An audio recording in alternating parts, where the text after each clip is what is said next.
Our gospel today reminds us to stand erect. And it gives us a few little traps that people often fall into right throughout history when things get a little bit difficult. What can often happen is when people start to become afraid, when there are major disasters happening, when people think things are going to end, and we're afraid of how we're going to live, people sometimes turn, as adults, sometimes turn to drink. That's not just something that happens today, that happened at the time of Jesus. And it's mentioned in the gospel there.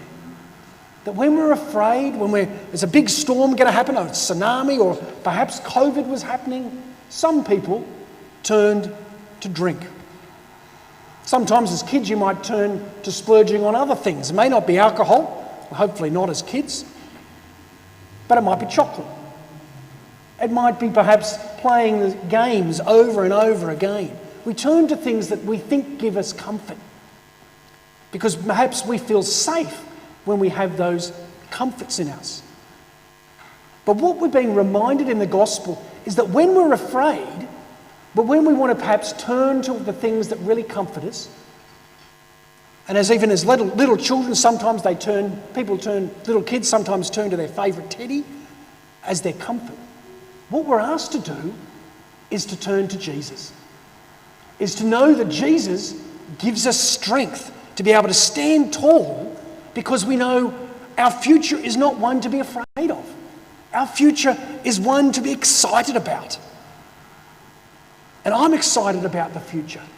Every day we're opening up more and more, and there's a reason to be excited and to be joyful. There can be things we think, oh, yeah, but what's happening in Africa now? Or is that going to impact us? Should we be afraid again? What we're reminded to in this gospel is to stand tall, to stand erect, be joyful because our liberation is at hand. Liberation's a big word which maybe our First Communion candidates might not have heard before. But liberation comes from the word freedom. And we know that we're free. And when we receive Jesus into us, we're saying we're free to go and bring Jesus to others. And that's what the second reading talked about. How we're called to experience the love of God and then share it with others. It's not just something we bottle up. We're called to take the love of God into the world. And the first place that we do this is with those within our own household. Our brothers and sisters, mum and dad, maybe our grandparents. We can be love to them, God's love to them. And so for our candidates who are going to make First Communion today, I want you to pray to be able to bring the love of God to your parents, maybe to your brother and sister tomorrow. What you can do to be Jesus in your home. Often I sometimes talk about with First Communion candidates or confirmation candidates, but this is good for the whole congregation to think about as well. I want you to imagine if Jesus was coming to your house tonight for dinner, what would you do to be ready for Jesus to come to your house? Perhaps you might clean up the house to start with. Perhaps you might set the table. Perhaps you might put on some nice clothes like some of our candidates are doing today. Maybe you might set the table. Maybe you might cook a nice meal. Maybe you might work out what conversation you would do. And it's an interesting thing to think about. If Jesus was coming to your home, what would you do to prepare to welcome him? But when we receive Jesus in Holy Communion, we're actually bringing Jesus into us and we're becoming Jesus.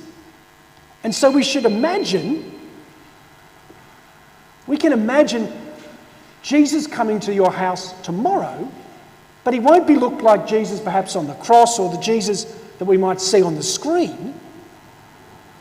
Jesus will look like the candidates who are making First Communion.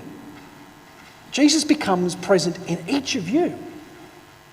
And the challenge then is this, as the second reading talks about, how can then we bring that love of God to others?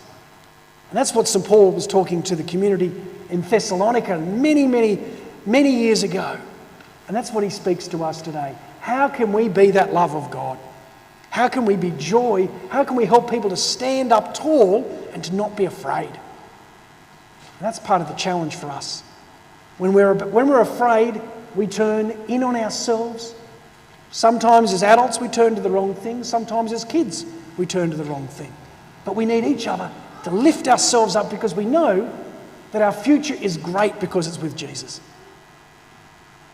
For our candidates who are making First Communion, you might not remember much of today, but remember that Jesus comes to you because he loves you. And you can love Jesus in return and then bring that love to others. Thank you to our parents. Thank you to our grandparents. Thank you to those who helped prepare our candidates today for First Holy Communion. And thank you to the prayers of all those in the church today who've helped over many years to support each of our candidates with your prayer and with the love of God.